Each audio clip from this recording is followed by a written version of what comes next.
ভাই ভাই কি করো? কাজ কাম আগে তো করছেন না, এখনো তো কাজ কাম করতেছ?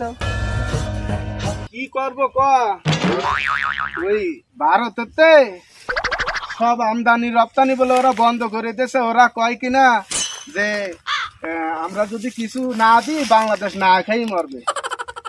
এই জন্য চিন্তা ভাবনা করলাম যে আমাদের তো জমি জমার অভাব নাই।